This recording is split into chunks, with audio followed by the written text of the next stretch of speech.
Ladies and gentlemen, let's for a gaming.com video. Let's discuss recent comments by Sony. 31% of PS4 owners did not own a PlayStation 3, but they did own a Xbox 360 or a Wii, Sony say.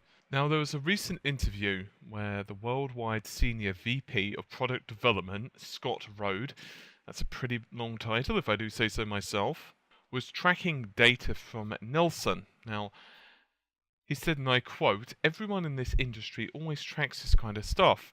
It's always fascinating to look at all the data. So, two of the things I can talk about, because they're true, 70% of PS4 owners did not own a last generation console. That in itself is a pretty shocking number. Meanwhile, 31% of PS4 owners did not own a PS3, but they did own either an Xbox 360 or a Wii. Now those are some pretty amazing numbers, and that's why, again, I think we're doing things like bringing The Last of Us to the PS4, because there's a huge percentage of people who never got to play it, and that's a shame." Now you might be aware, out of quote, that Sony have also pointed to this PS4's sales figures. They've hit over 7 million, and this was back in April the 6th. Meanwhile, back in late April, the Xbox One's shipments have totaled about 5 million. Now, obviously, that was April, so we've had some time after that, so it's still a bit tricky to know just how the sales figures are going. Now, I'm going to be totally honest. I think a lot of this is going to be really up in the air for this E3, because obviously, E3, for the most part, there are still a few straggling pieces of news here and there that are popping out, but most of it's out.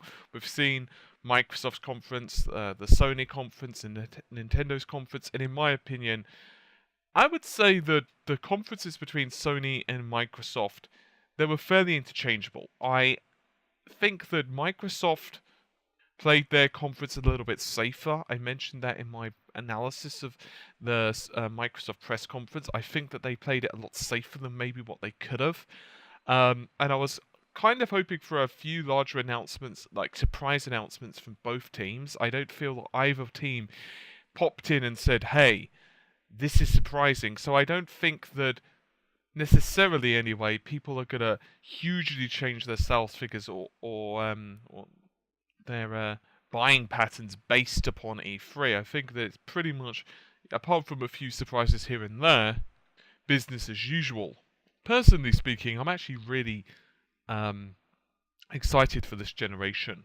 And let's face it, Scott's comments, where he points to the fact that The Last of Us is being brought to the PS3, yes, of course, it does have some bonuses. It's also the fact that it's going to cost a lot of less cash, let's be honest, than having to, say, rehire voice actors and creating a whole new story and a whole new title from scratch. There's also that bonus as well. Having said that, with The Last of Us on the PS3, not that I'm saying it wasn't a very impressive technical achievement from Naughty Dog, I honestly was amazed sometimes of just what the PS3 was capable of doing. There were a couple of points, however, where I did think to myself, I kind of wish this was on the PS4. I felt that it could have just been that extra level. Now, obviously, there are certain limits of what you can do when you're basically upscaling the game. But regardless, hopefully we're going to be getting a much better frame rate. As let's face it, The Last of Us on the PS3, it could chug a little bit.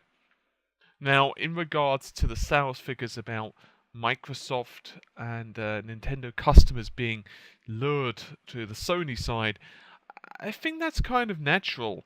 I mean, one of the arguments I've made several times over is if you are going to jump on a next generation console, and to be honest, I think that if you've got a high-spec PC, and you're an Xbox 360 or a PS3 owner, it's maybe just about worth buying a next-gen console now, but I didn't really think it was at launch, and I only bought the PS4, to be honest, simply to cover on the channel. But now we're getting to the point where owning a single next-gen console is definitely worth it. However, in my opinion, it's still kind of 50-50 of whether you should own both yet. Because let's even assume you own the Xbox One, which many would argue has the inferior ports and all of that.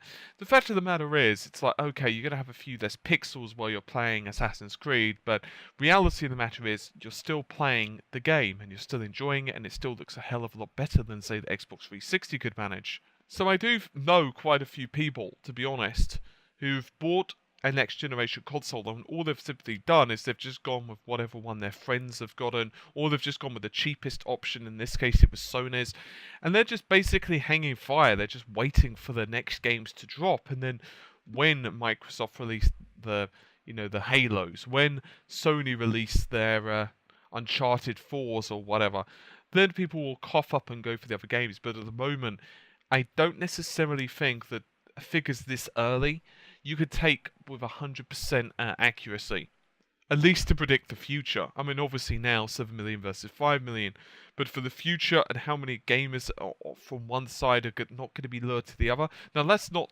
taking anything away from Sony. I'm just pointing out that it's very, very, very early yet. So, just something to bear in the mind. Anyway, guys, I think that's just about it for this particular video. In case you've been wondering why I've been all day, and I know you've missed me terribly, I've been busy recording footage for a graphics analysis and a few other bits and pieces, and also a bunch of you have sent me tons and tons and tons and tons of links, and yes, I literally am buried in the links for various analysis on AMD hardware. There was something regarding the Xbox as well, and a few other bits and pieces. So I've been conducting the research in that in the background before I produce any videos. So I shall be tormenting you all soon. Anyway, I'll see you soon. Take care, and bye for now.